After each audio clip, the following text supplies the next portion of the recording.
Place pour nous, regardez. Un paysage, presque une peinture hors du temps. Sur 100 km, des falaises vertigineuses se dessinent le long de la Manche. La côte d'Albâtre, dont les teintes pastel s'admirent vues du ciel. Le coin est magnifique, on n'a jamais les mêmes couleurs. En moins de 5 minutes, tout peut changer. Donc là à gauche, on arrive au-dessus de Varangeville. Et si tu regardes bien dans la forêt, on a les hortensias, les rhododendrons, un vrai feu d'artifice d'hortensias.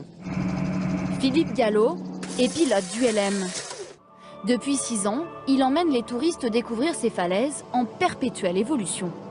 L'érosion est très visible et c'est une érosion qui vient de l'intérieur des falaises et non pas de la mer en fait. D'après les spécialistes, la falaise recule d'1 mètre par an ici.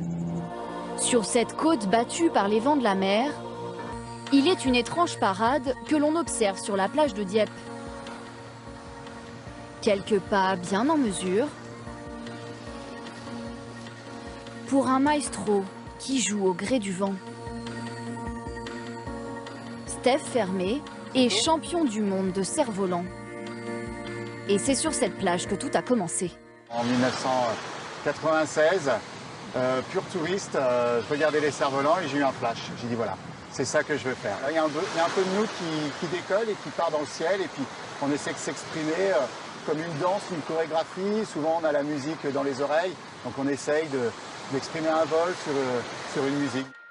À 80 km à vol d'oiseau, se trouve l'un des plus beaux panoramas de la côte d'Albâtre. Étretat, une falaise perchée au-dessus de la mer. Le point de départ des randonnées en falaise, comme pour la famille Marté, venue de région parisienne.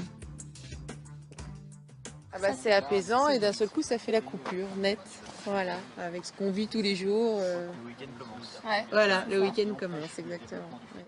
Pour les accompagner, un guide spécialisé. Vous pourrez observer également des fossiles, des macrofossiles d'huîtres ou de bivalves. Là, on en voit un, juste ici. Histoire de découvrir la falaise d'un bout à l'autre. Ça va, pas trop le vertige? Bah, c'est impressionnant hein, quand on regarde le bas, mais là on se rapproche du bas, donc ça va, mais déjà là, la hauteur... On se sent tout petit, tout petit. Et pour finir, direction les entrailles de la falaise, qui ont inspiré de nombreux écrivains locaux. Je pense qu'il faut se mettre en empathie avec Maurice Leblanc et se rappeler qu'il les a parcourus, ces tunnels et ces galeries. Et que c'est sans doute ici qu'il est venu puiser son inspiration pour imaginer cette histoire d'aiguille creuse où Arsène Lupin a caché son trésor. Selon l'écrivain Maurice Leblanc, l'aiguille creuse servait de repère à Arsène Lupin, le gentleman cambrioleur, un enfant de la région. Une source d'inspiration aussi pour Noël Chambellan, un ancien gendarme devenu hôtelier. Dans son établissement, il rend un hommage bien particulier à ce célèbre voleur. Donc nous sommes dans la chambre Arsène Lupin. Nous avons voulu reproduire les romans de Maurice Leblanc au travers de la décoration, mais aussi au travers de certains mystères dans la chambre. Aux touristes de retrouver la Joconde volée par Arsène Lupin, ou encore ses bijoux bien cachés. Des énigmes sorties tout droit de l'imagination de cet ancien de la police scientifique. C'est pas un peu étonnant pour un gendarme d'être fasciné par un gentleman cambrioleur?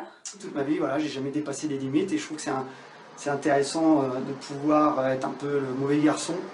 De temps en temps. Voilà, exactement. Voilà. Décidément, la côte d'Albâtre continue d'inspirer